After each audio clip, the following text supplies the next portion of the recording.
Bonjour YouTube, bienvenue sur ce live et on est là pour parler d'Actu Belge. On va d'abord parler bien sûr de la résolution sur Gaza. On va voir pourquoi c'est en fait du bullshit. On va voir les langues de bois de chaque politicien. On voit comment chaque parti se dit avoir trouvé un accord selon ses concessions. Mais en fait, c'est surtout le MR et la NVA qui ont gagné ce débat. On va débunker tout ça parce qu'on parle d'un compromis à la belge, que tous les partis se sont mis d'accord, que tous les partis ont pu faire des concessions, que tous les partis ont ce qu'ils ont voulu plus ou moins. Mais en fait, concrètement, qu'est-ce qu'il y a dans cet accord? Pour commencer, c'est ce post-ci que j'ai vu d'un journaliste qui met en parallèle les deux postes des présidents de parti, donc de Maxime Prévost des Engagés et Georges-Louis Boucher du MR, et on voit la différence de ton. Mais donc, que dit Maxime Prévost? La Palestine sera reconnue par la Belgique lors de la session de l'ONU, avec un point d'exclamation. Et des sanctions fermes sont prises à l'égard du gouvernement israélien. Tandis que Georges-Louis Boucher, lui, il dit « La voix de la raison a été entendue. La Palestine ne sera légalement reconnue par la Belgique que lorsque les otages seront libérés et le Hamas totalement retiré du pouvoir. Une prime au terrorisme n'aurait pas été acceptable et raisonnable. Les conditions sont bien présentes. » Pourtant, ils parlent du même accord. On ne dirait pas qu'ils ont compris les mêmes choses dans cet accord. Donc on va un peu lire qu'est-ce qu'il y a dans l'accord. Ici, il y a un article de De Wereld Morgen. Premièrement, la reconnaissance de la Palestine a fait l'objet de nombreux débats ces dernières semaines. Sur ce point, le MR et la NVA semblent avoir atteint leur objectif. La reconnaissance est liée à des conditions, comme le retrait du Hamas de l'administration de Gaza et le fait de les désarmer complètement. Autrement dit, le gouvernement affirme: la Palestine est souveraine à condition qu'elle fasse ce qu'on lui dise de faire. Donc, vous ne reconnaissez pas sa souveraineté. On peut se demander quelles sont les conditions liées à la reconnaissance d'Israël. Apparemment, ce pays est autorisé à commettre un génocide, et même dans ce cas, l'ambassadeur israélien n'est pas expulsé de notre pays. Deuxièmement, concernant les sanctions, une interdiction d'importation sera imposée sur les biens produits, extraits ou transformés par les occupants israéliens dans les territoires occupés. C'était une demande du CDNV et du Vorad.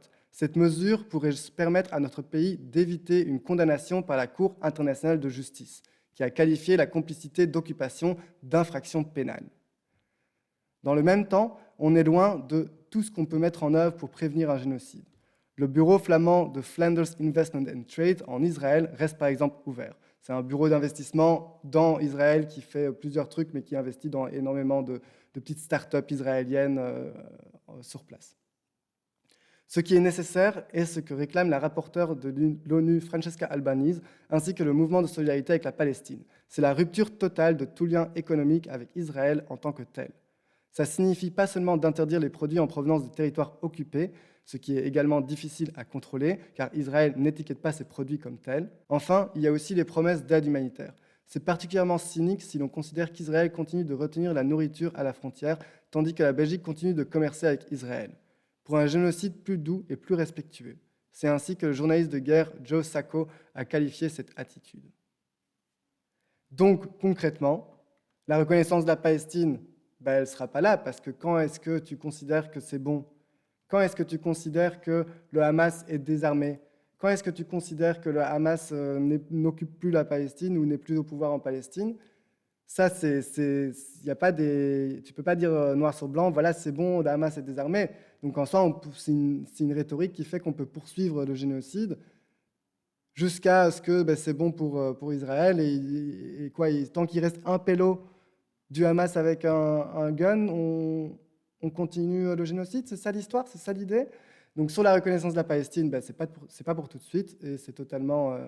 ce sera peut-être pour jamais, c'est pas clair du tout. Et puis sur les sanctions des produits israéliens des colonies, très bien, oui, c'est ce que la Cour pénale internationale demande, mais comment est-ce que tu sais que ces produits viennent des colonies?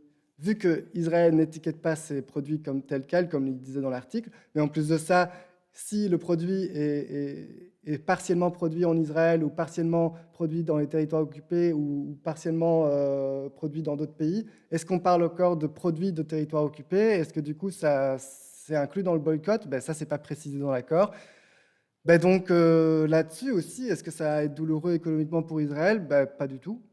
Pas du tout. Israël peut continuer son génocide tranquillement. Et en plus de ça, la Belgique n'a pas pris position ouvertement à propos de l'association entre l'Union européenne et Israël. Donc la Belgique ne plaide pas pour un arrêt de cette association. Donc c'est ça surtout le levier où ça peut faire mal à Israël. Donc, mais si même la Belgique ne prend pas position, ce n'est pas avec l'Allemagne et la France qu'on aura une sanction sur Israël européenne, quoi. Et Coca-Cola Company, Carrefour, qui soutiennent et financent la colonisation en Israël, on les sanctionne, eux, on les sanctionne pas non plus, hein, clairement. Donc oui, toutes ces entreprises, comme tu répètes, Barnab, toutes ces entreprises qui sont actives sur le sol belge, d'accord, ce pas des entreprises belges, mais pourtant on peut faire quelque chose, hein. Si elles sont actives sur le sol belge, on peut déjà, ou soit on peut carrément tout fermer tant qu'ils ne font pas quelque chose contre le génocide, ou soit on peut taxer plus, ou je ne sais quoi. Il y a plein de solutions à sanctionner aussi les entreprises qui sont en train de soutenir Israël, quoi. Pour le président du CDNV, une position résolument pro-palestinienne était un point de rupture. Rousseau et Prévost ont également ouvertement menacé une crise au gouvernement. Lorsque le Premier ministre Bart De Wever et son laquais flamand, le ministre-président Matthias Dippendal, ont condamné cette menace et campé sur leur position, le Vooruit et le CDNV ont déposé une motion au Parlement flamand. Le Vlaams Belang a annoncé qu'il ne bloquerait pas. Qu'est-ce que vous foutez au corps dans ce gouvernement? Et vous pensez vraiment qu'on est dupe à ce point? Et que vous pensez vraiment qu'on est dupe à ce point de penser que c'est une solution et que vous allez trouver un accord compromettant pour Gaza? Vous pensez que les manifestations vont s'arrêter? Vous pensez que la lutte, la solidarité avec le peuple palestinien va s'arrêter par un petit texte qui veut rien dire? C'est mal connaître les Belges, j'allais dire. Mais en vrai, oui, je pense que la plupart des Belges, déjà, la plupart des Belges sont totalement favorables à la reconnaissance de la Palestine, mais en plus, la plupart des Belges ne sont pas dupes et voient bien que ceci, c'est que du vent, quoi, que du vent. Voilà, et aussi, je voulais rappeler qu'il y a une flottille qui est en route, donc il y a plusieurs bateaux humanitaires qui sont en route vers Gaza pour essayer de bloquer le blocus humanitaire de la bande de Gaza, et notamment une délégation belge. Donc je trouve que c'est un truc qui n'est pas du tout assez abordé dans les médias, et on ne rappelle pas assez qu'il y a des Belges sur un bateau qui sont suivis par des drones, qui sont menacés d'être arrêtés quand ils vont arriver dans les eaux d'Israël. Je trouve que ce n'est pas assez abordé dans les médias. Oui, ils en ont parlé quand la délégation est partie depuis Barcelone, mais pour le reste, on n'a pas de nouvelles, on ne sait pas comment ils vont. Il faut aller vraiment sur les pages Instagram ou autres réseaux de ces personnes qui sont sur ces bateaux spécifiquement pour avoir un peu de nouvelles, pour savoir qu'ils sont suivis par des drones, qu'ils ont de la pression, qu'ils ont peur d'être arrêtés, qu'ils ont peur pour leur vie, bien sûr, mais que c'est nécessaire parce qu'il y a un blocus humanitaire et qu'il y a une famine, quoi. Donc vraiment, force à ces personnes-là, et je trouve ça hyper important de, au minimum, rester au courant et savoir comment vont nos compatriotes qui se sont lancés dans cet acte d'essayer de arrêter le blocage, quoi. Donc, je trouve ça important qu'on soit informé de qu'est-ce qui se passe avec nos compatriotes qui sont sur cette flottille humanitaire, accompagnés de 44 autres pays, hein, parce que c'est une énorme flottille, hein, je rappelle. Donc, je trouve ça important de s'informer. Donc, oui, il faudrait aller voir les noms des personnes. Je connais quelques noms. Il y a Alexis de Soif, qui est le président de la Ligue des droits humains, qui est sur une flottille de Soif, comme ça s'écrit. Et il y a du coup cette personne qui est Hanne Bosselaars, qu'on voit ici. Mais c'est les deux seuls noms que je connais et je ne sais pas qui sont les 3 ou 4 autres personnes. On espère d'une part surtout que ça va marcher et qu'il y a de la nourriture qui va arriver à Gaza, ça c'est le plus important bien sûr, mais j'espère aussi qu'il ne va rien leur arriver, qu'ils ne vont pas se faire arrêter ou carrément bombarder par Israël. Bref, ah oui, je voulais vous montrer ceci parce que j'ai vu 3 têtes d'articles de la RTF qui sont assez bizarres et mal formulées, je trouve, et je trouve ça à la limite problématique, comme celui-ci, où la RTF titre « La Belgique est-elle obligée d'exécuter le mandat d'arrêt de la Cour pénale internationale contre Benjamin Netanyahou ?» avec un point d'interrogation. Pourquoi est-ce que la RTF ne titre pas « La Belgique est obligée d'exécuter le mandat d'arrêt de la Cour internationale de justice contre Benjamin Netanyahou ?» Le mettre en question, même si l'article derrière n'est pas mauvais, hein, on ne va pas le lire, mais l'article n'est pas mauvais. En soi, ils disent que oui, il faut l'arrêter. Mais le fait de le titrer comme ça, ça légitime qu'on pourrait se poser la question, quoi, comme si c'était une question légitime, tandis que la Cour pénale internationale a déclaré qu'il y avait un mandat d'arrêt contre Netanyahou. Donc, il n'y a pas de question à se poser, quoi. Donc je ne comprends pas pourquoi la RTF joue avec de mettre en format question plutôt que de l'affirmer. Je trouve ça bizarre. Et toi, ici, il y a encore des questions. Que se passerait-il si le ministre israélien Benyamin Netanyahu foule le sol belge, lui qui est visé par un mandat d'arrêt pour crimes de guerre et contre l'humanité, est-ce qu'il serait arrêté, blablabla, que dit la loi? En fait, tu peux limite garder tout l'article, mais sans les points d'interrogation et juste en l'affirmant. Si le Premier ministre israélien Benyamin Netanyahu foulait le sol belge, il serait arrêté car il est visé par un mandat d'arrêt pour crime de guerre. C'est ça qu'il faut faire comme article, pas mettre à la fin, c'est la loi, plutôt que dire que dit la loi. Bref, ça m'a un peu énervé. Et ce n'est pas le seul article qui m'a énervé, parce que j'en ai vu d'autres. Par exemple, ici, nos démocraties fonctionneraient-elles mieux avec un leader fort et moins de contre-pouvoir? Mais d'où notre service public se pose cette question? Et du coup, ils vont dire qu'il y a de plus en plus de gens qui ne votent pas, il y a de plus en plus de gens qui disent que ça ne marche pas. Par exemple, aussi sur Gaza, il y a de plus de gens qui disent que nos politiciens font du blabla. Et c'est vrai, mais peut-être que c'est le système économique capitaliste qui est le problème et pas qu'il faudrait un leader fort. C'est quoi cette question, quoi? La RTBF, je ne comprends pas. Je ne comprends pas. Et du coup, oui, ils finissent l'article en disant que non, c'est pas ça, mais il faut que juste qu'il y ait plus de pouvoir public et qu'il y ait une explication et qu'il y ait plus d'informations et qu'on doit lutter contre la désinformation, blablabla. Bla, bla, bla, bla. Mais le fait de se poser les questions, et en fait, oui, voilà, ils ont posé cette question parce qu'il y avait un sondage. Le sondage, il m'a fait halluciner, quoi. Le sondage qui demande si... Ah oui, beaucoup de citoyens estiment que nos démocraties ne sont pas assez efficaces et qu'elles fonctionneraient mieux avec un leader fort et moins de contre-pouvoir. Êtes-vous d'accord avec cette phrase ou non? Était le sondage de l'opinion, et 7 Belges sur 10 partageaient cette idée. Mais vous voyez le biais qu'il y a dans cette question? Parce que quand tu commences par dire « beaucoup de citoyens estiment que nos démocraties ne sont pas assez efficaces », qu'est-ce que vous pensez d'un leader fort? Tu mets une direction à la question. Si, par exemple, je pose la question de « beaucoup de citoyens estiment que notre système économique n'est pas efficace et qui fonctionnerait mieux avec plus d'égalité », qu'est-ce que vous en pensez?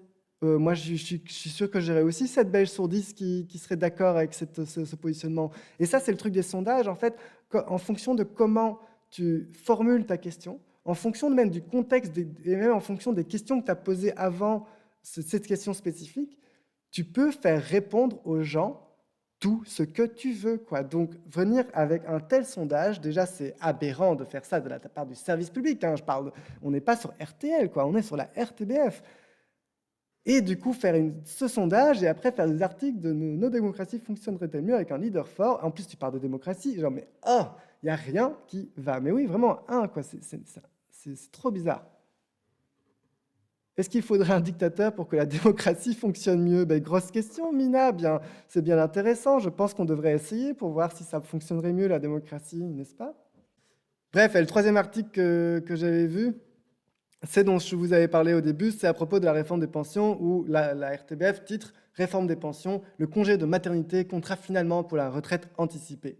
Donc victoire, tout va bien, c'est bon, le congé de maternité comptera. C'est comme ça qu'il titre. Mais là, on dirait que c'est positif, du coup, la réforme des pensions. Tandis que peut-être il y a des choses autres. Oui, c'était un enjeu, le congé de maternité, et heureusement qu'il comptera finalement pour la retraite anticipée. Mais le titrer comme ça aussi, c'est donner une direction comme quoi dire, voilà, regardez, grâce au vote, aux socialistes flamands, le congé de maternité comptera, tandis que derrière, c'est le bonus-malus pension qui est dégueulasse, et aussi, surtout, les malades de longue durée qui sont comptabilisés comme malus pension. Hein. J'avais pris ici un calcul comme exemple. C'était quoi leur exemple ici? Tac, tac, tac. Voilà. Prenons l'exemple d'une personne ayant commencé à travailler à 18 ans, ayant été malade pendant 12 ans.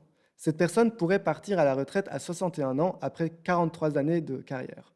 mais elle devrait continuer à travailler jusqu'à 66 ans pour éviter toute pénalisation sur sa pension, parce qu'elle a été malade pendant 12 ans, donc malade reconnue, payée par la mutuelle, avec un médecin qui vérifie tous les X temps et tout ça, donc c'est pas juste sans emploi, non, c'est malade de longue durée, donc c'est avec un médecin, quoi. Ce système a pour but d'inciter les travailleurs malades à prolonger leur carrière afin de réduire la pression financière sur les systèmes de pension. Mais il semble particulièrement injuste pour ceux qui ont eu des périodes de maladie de longue durée, souvent indépendants de leur volonté.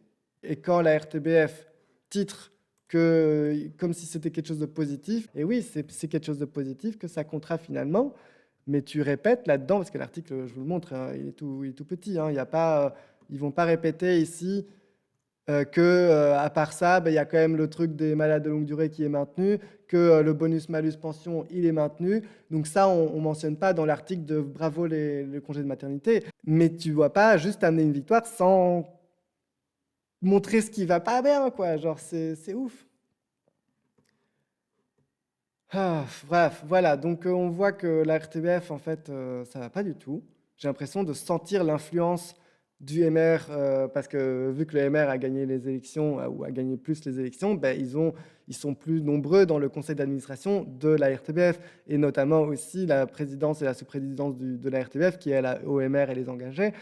Et ça fait 1 an que je fais ces live Twitch, et j'ai l'impression de le sentir, quoi. J'ai l'impression de vraiment sentir la différence, l'évolution, la dégradation de la RTBF, et j'ai l'impression que la RTBF commence de plus en plus à ressembler à la VRT où ça fait 20 ans que l'Ovlands-Belang et la NVA ont leur petite place.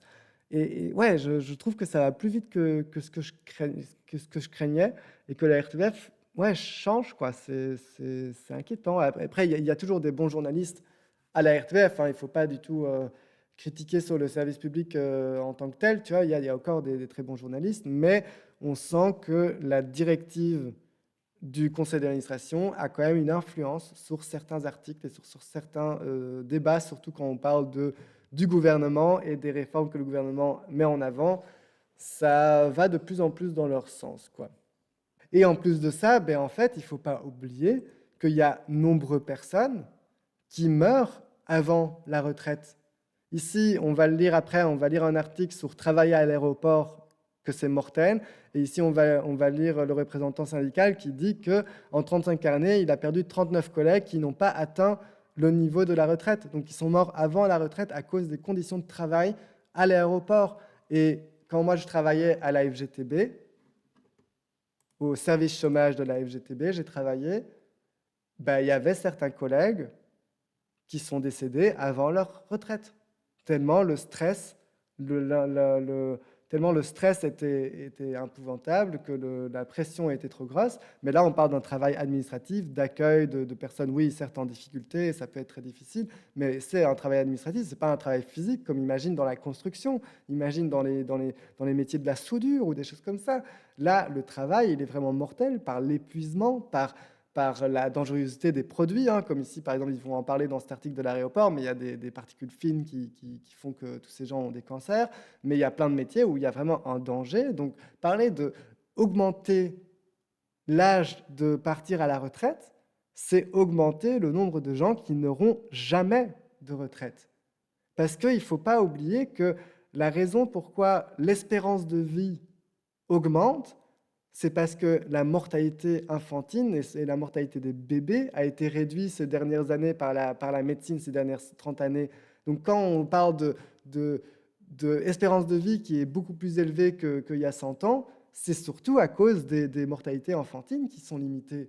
Et que la plupart des gens meurent soit à cause de fatigue avant leurs 66 ans, puis il y a des gens qui meurent à 70 ans, à 80 ans, mais ce n'est pas non plus comme si à 100 ans, il n'y a pas de certaines personnes qui mourraient aussi à 80 ans et tout ça. Pourtant, environ 10% de la population décède avant 65 ans. De plus, travailler plus longtemps n'est pas toujours une sinécure. L'espérance de vie en bonne santé en Belgique est actuellement de 63,7 ans. Les personnes hautement qualifiées exerçant une activité professionnelle liée à leur hobby peuvent facilement travailler jusqu'à 70 ans. Mais beaucoup d'autres connaîtront les problèmes de santé bien avant d'avoir droit à une pension complète. S'ils n'atteignent pas cet âge, ils risquent une pénalité de retraite substantielle. ça ne fait qu'accroître les inégalités. De Beausoleil critique vivement le système de bonus-malus prévu par l'accord d'été du gouvernement fédéral, le jugeant indifférent aux classes sociales. L'espérance de vie et la durée de vie en bonne santé dépendent fortement de la situation socio-économique. Et ouais, merci le gouvernement Arizona. Merci. Merci. Parce que du coup, quand on dit que 10% actuellement 10% de la population n'atteint pas l'âge de la retraite, donc meurt avant 65 ans, si là, l'âge de retraite est prolongé, avec le bonus-malus et tout ça, les gens vont travailler plus longtemps. Donc ça veut dire quoi que c'est quoi 12, 13, 15% des gens qui n'atteindront jamais l'âge de retraite, du coup c'est vraiment dégueulasse. Cette mesure, au-delà de précariser des gens, au-delà de les faire travailler encore plus, mais juste, c'est mortel, quoi. Le travail tue, il y a des gens qui vont mourir à cause du fait qu'ils doivent travailler plus pour avoir un peu de retraite, quoi. C'est ça la réalité. Mais je voulais donner un petit truc positif quand même de temps en temps, ça fait plaisir après des choses dramatiques, une petite note positive. Et donc je voulais vous montrer que Pieter de Crème a démissionné de son poste de bourgmestre de Alter. Et Pieter de Crème a été accusé par une enquête de Morgan parce que Pieter de Crème discriminait les demandeurs de logement dans sa commune. Il discriminait sur base de leur nom de famille, si ça ne sonnait pas assez belge à ses yeux. Il les faisait attendre pendant des mois ou faisait des contrôles excessifs d'hygiène ou des choses comme ça. Et du coup, refusait les logements ou retardait tellement que les gens devaient partir. Et l'enquête a révélé que c'était systématiquement avec des personnes avec une connotation racisée, avec un nom étranger, quoi. Et que c'est vraiment une discrimination par lui, parce que c'est lui qui allait dans les dossiers des gens qui demandaient des logements à Alter, et c'est lui-même qui refusait ou retardait des dossiers spécifiques parce que ça lui plaisait pas. Et donc là, il a démissionné, il y a une enquête qui est en cours pour discrimination, et donc ça, c'est un peu positif, assez chouette de voir que des enquêtes de journalistes peuvent mener à une enquête judiciaire et donc peut-être une condamnation d'un sale connard de raciste qui a discriminé pendant des années des gens qui avaient besoin d'un logement, quoi. Voilà, donc ça c'est chouette. Si ça t'intéresse, j'ai fait une vidéo assez complète sur ma chaîne YouTube à propos de Pieter de Crème et de sa discrimination à Alter.